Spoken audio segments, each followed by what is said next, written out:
Hello, my name is Jason Rodnick, and I'm one of the investment analysts here at Osborne Partners. The first half of 2022 has been quite difficult for equity markets.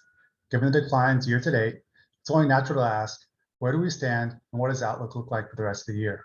In this video, I'll quickly review some of the metrics the investment team looks at to see where markets are.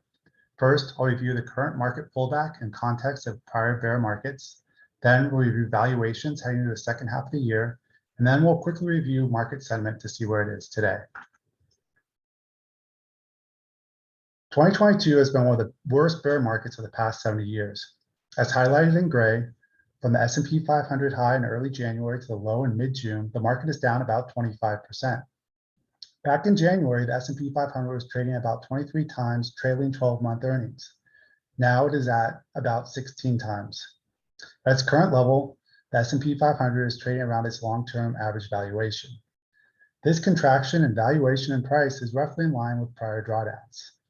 The thing to note on this slide is the one-year forward returns from the bear market lows. In each instance, the S&P 500 has been up double digits in the year following the bear market bottom. Diving a little deeper into valuations, where do we stand today relative to the past 15 years? Here we have a stoplight dashboard with some high-level metrics that the investment team reviews on a regular basis. Red is negative, yellow and white are in the middle, and green is positive. As you can see, the end of 2021 was one of the worst periods from a valuation perspective, with most metrics pointing towards extreme valuation.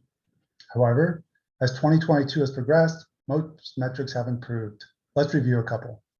The PE ratio, which at the end of 2021 was very overvalued, is now trading at its long-term averages.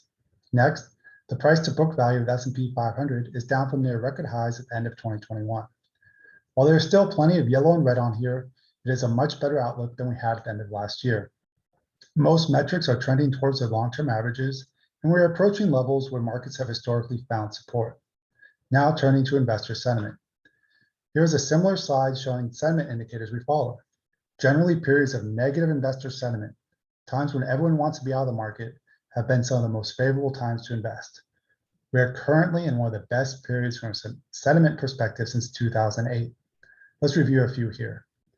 The first line, institutional bull bear, is a survey of institutional investors and is the ratio of bullish investors to bearish. This ratio is currently below 1, meaning there are more bearish institutional investors than bullish. Other times this has happened was March 2020, the sell-offs in 2018 and 2016, and the global financial crisis of 2008-2009.